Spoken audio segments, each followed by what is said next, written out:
You are listening to an American Free Press podcast. Joining me on the line is South Carolina Senator Lee Bright, Republican Roebuck. Senator, thanks for joining us today. Thanks for having me. Senator, I read recently South Carolina is mulling an alternate currency.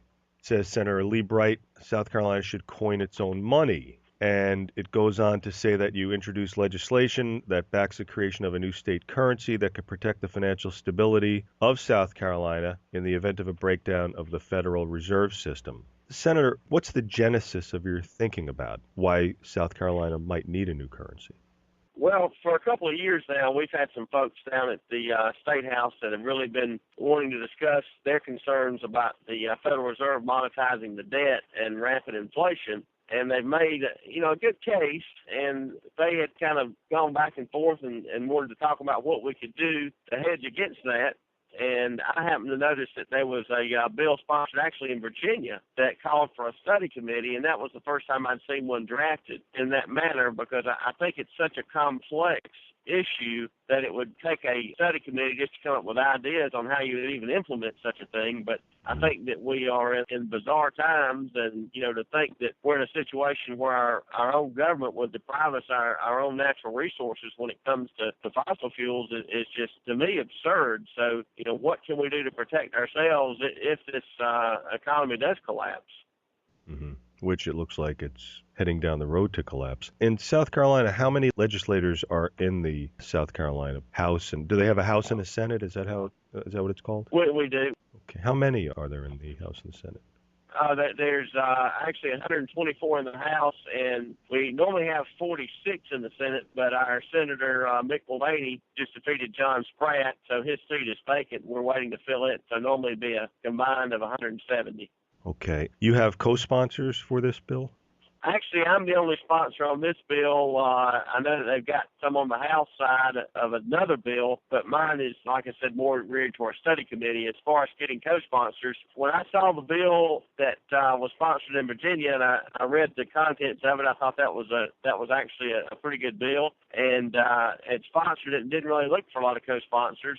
Usually I'll do that either before I drop a bill or afterwards, because it's got to go through the committee process. But the firestorm that was created, most of the media was talking about us using coins. And, basically we laid out the constitutional argument over the fact that the states do have some authority in that. It's not we can't print money, obviously. So the news story was framed in an argument of that we were trying to print a new Confederate currency. And, they just demonized the issue. But, I think a study committee would be prudent. And obviously the Constitution, and I'm a strict constructionist, and the Constitution does not allow the states to actually print their own legal tender. So we can't print money, but we can have a gold-backed type currency. It's just we couldn't, open up the printing presses. What I find that the strange argument is that it wouldn't be worth anything, but I don't know how you can say that our dollar's worth anything at the point that we're going right now. Mm-hmm. And a lot of people agree with that. The legislation claims many widely recognized experts predict the inevitable destruction of the Fed system's currency through hyperinflation in the foreseeable future. Have you spoke to any of these people about it, or have you read books on it, or? I've read some articles and talked to some folks in the financial sector, and I'll tell you what, I talked to a constituent of mine the other day who actually was an economics major in college, and I called him about the bill, and we were talking, and he said, man, it's a great bill, it's just people think it's crazy. He said, anybody that knows the monetary system and understands quantitative easing realizes that we're on the verge of a crisis. He said, but the problem is that the vast majority of folks don't understand that. And he said, the media demonizes you as soon as you even talk about a study committee. I've been amazed because we've done so many things as a state, and we've actually are having a good legislative session as far as accomplishments go. But I have had nothing but press demonizing this one issue versus all the other things we've done. Yeah, I can see that. That's very interesting. Why do you think the press, the media, which is supposed to be unbiased, why do you think they are attacking you so much about this? Who do you think's behind them? I'm a staunch conservative, and usually, basically politics is a contact sport, and if you do anything controversial and the media thinks they can frame it, then they're going to come after you, and I accept that. And they sensationalize stories. I used to have a real angst against the media, and I do to an extent, 'cause I think, some of the outlets do have ulterior motives, but, we as a society we want to be entertained and not informed. That's right. And sometimes they craft these headlines just in order to get people to read them and make something sound crazy just in order to sell a newspaper. So I wish that folks wanted to be more informed, and I think that you can see to an extent they are, with the success of Fox News and how well they've done.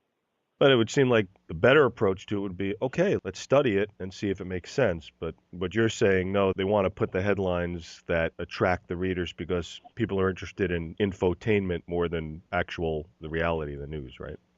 That's a great term. That is a great term. Infotainment? I didn't coin it, though. Okay.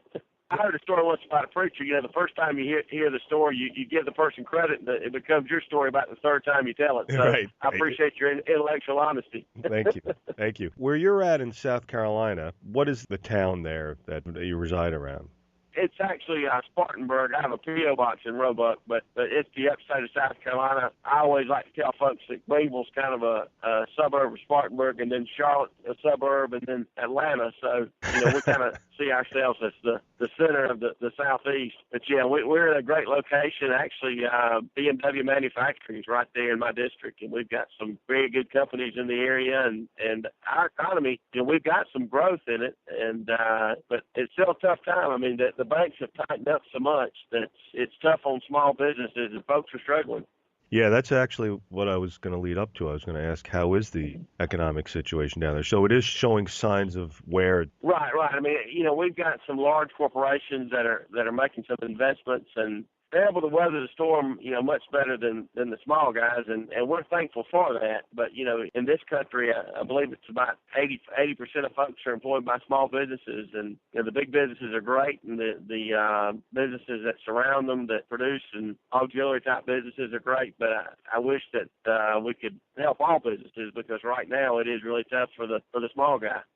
Right. As you mentioned earlier, you're not alone in feeling that we are in ominous times when it comes to our economy, when it comes to our currency, when it comes to the practices of the Federal Reserve, which of course is not an institution that was created by the founders, by the great men who put this country together. Of course, the Federal Reserve was created in 1913, the same year the income tax was created.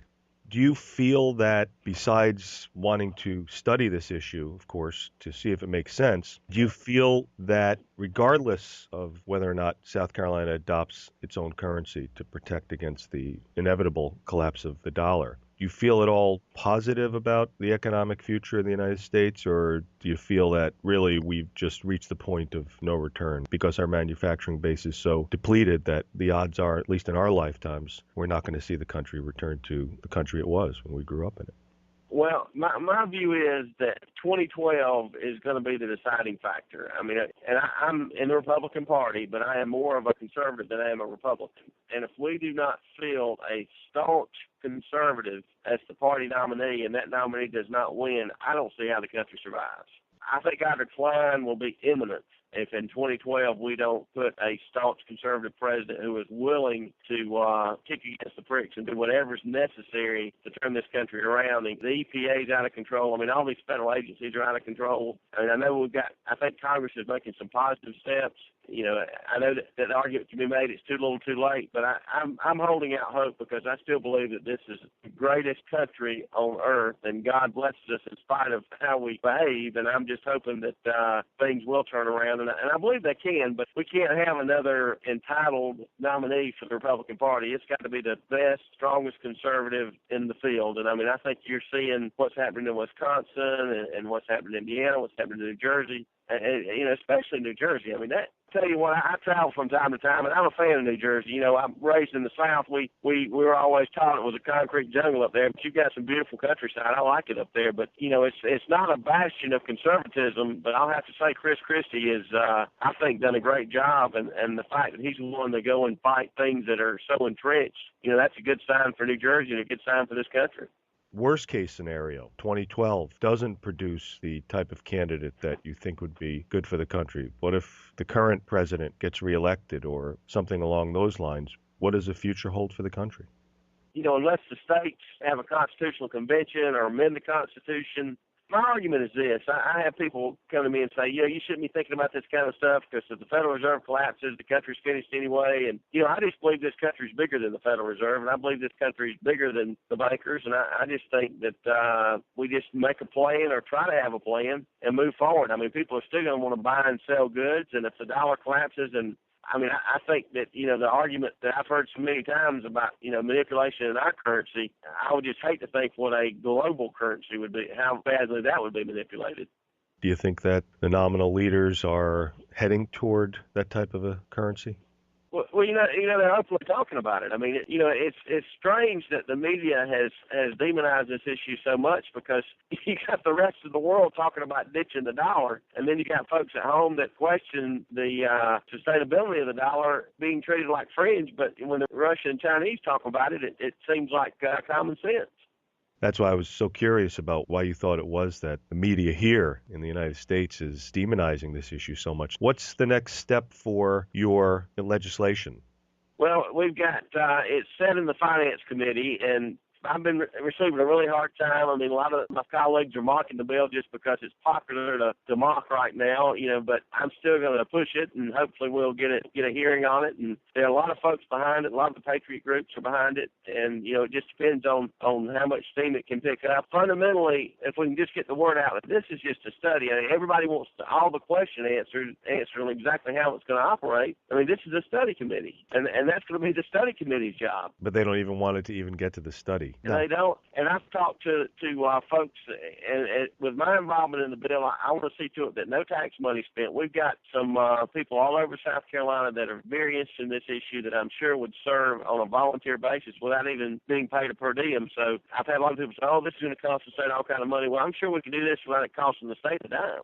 Now, how can our listeners help out? Is there something that they can do? Do you have a website that they can go to? Does it make sense for them to send emails, letters to you? Now, what about listeners outside of the Palmetto State? Well, I get emails from all over the country, and you can go to the South Carolina State Gov website and go to the legislature and, email individual legislators or basically just spread the word. I mean, the more folks you talk to, it's a big country, but it's also a small country, and everybody kind of networks with different individuals. And just I would say educate yourself on the issue. So if you are running to somebody that's objective about it, be ready to talk about it. And like I said, I think that if everybody would stress the fact that we don't have the answers, we're just asking the questions, that maybe we can get somewhere with this, because the problem is that as soon as you mention it, people want to get into all the details. And I mean, I don't think it's, something that hasn't even been studied enough to have the details. So just as you're talking to your friends and colleagues and folks at work, just tell them that, you think it's something we ought to look into and leave it at that, because the problem is people get you into the weeds and the details that the folks that think this is a good idea and are kind of in the forefront don't have all the answers to yet. Can I give out your email address for the listeners? Would that be okay? Yeah, it's lbright.12@gmail.com. Okay, so it's lbright, B-R-I-G-H-T, 12. .12. Yeah, lbright.12@gmail.com. So listeners, if you want to send an email to Senator Bright commenting on the legislation, giving him some support, or the reverse of that, objecting to it for whatever reason you would want to object to a study, which obviously doesn't make sense, go ahead, contact him. State Senator Lee Bright from South Carolina, I want to thank you so much for the time you took out today to explain all this to our listeners, and we'll be following this, and hopefully we can speak to you in the future about it. It's nice to have some folks looking at this objectively than what I've seen recently. So I appreciate that, and it's good to have alternative media. I think that talk radio and the internet is definitely doing its part in trying to save this country and get the other side out, as far as our side's information out to the public. Thanks so much, Senator Bright. Thank you. Bye-bye.